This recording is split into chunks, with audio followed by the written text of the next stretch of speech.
দেখো, constructor chaining. Constructor chaining কাকে বলে? যখন একটা কনস্ট্রাক্টর আরেকটা কনস্ট্রাক্টরকে কল করে তখন সেটাকে বলে কনস্ট্রাক্টর চেনিং। এবার কি কনস্ট্রাক্টর চেনিং দু রকম ভাবে হয়, একটা হচ্ছে দিস কিওয়ার্ড ইউজ করে, একটা হচ্ছে সুপার কিওয়ার্ড ইউজ করে। দিস কিওয়ার্ড ইউজ করে কখন আমরা কনস্ট্রাক্টর চেনিং করি? যখন সেম ক্লাসের ভেতরে কোনো একটা কনস্ট্রাক্টর আরেকটা কনস্ট্রাক্টরকে কল করে তখন আমরা দিস কিওয়ার্ড ইউজ করি।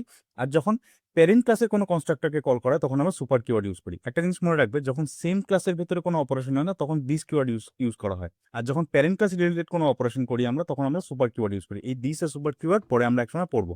দেখো, constructor chaining, one constructor calling another, this, same class, super, parent class.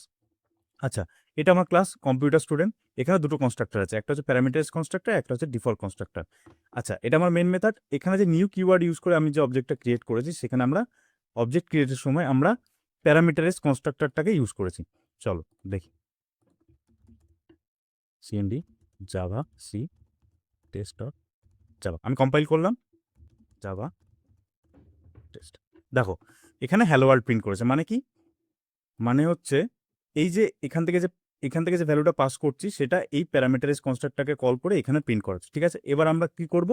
এক কাজ করি, আমরা এই প্যারামিটারাইজ কনস্ট্রাক্টরটাকে ইউজ না করে আমরা ডিফল্ট কনস্ট্রাক্টরটাকে ইউজ করি।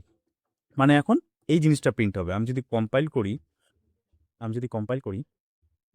এবার আমি যদি রান করি, দেখো ফ্রম ডিফল্ট কনস্ট্রাক্টর, মানে কি এই কনস্ট্রাক্টরটা কল হচ্ছে। এবার আমি চাইছি দিস কিওয়ার্ড ইউজ করে এই প্যারামিটারাইজ কনস্ট্রাক্টরটাকে কল করতে। ঠিক আছে, তাহলে এটা একটা কনস্ট্রাক্টর চেনিং হবে, দিস। এবার এই যে দিস কিওয়ার্ডটা ইউজ করে আমি এই কনস্ট্রাক্টরটাকে কল করার চেষ্টা করছি, কিন্তু এর ডেফিনেশনের কি আছে? এই ডেফিনেশনে একটা প্যারামিটার আছে, তাই আমাকে এখানে কিছু পাস করতে হবে। Suppose this is from default constructor to parameterize constructor correct. এবার আমি এটাকে রান করি, এবার কম্পাইল করতে হবে।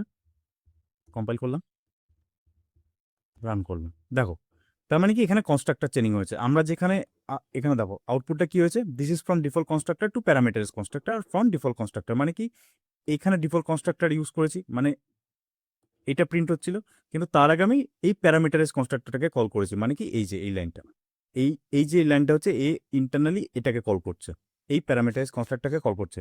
আমি আরেকটা কনস্ট্রাক্টর আরেকবার ওভারলোড করি, constructor computer student. Constructor overload করার জন্য ডেফিনেশন একটু চেঞ্জ করতে হবে।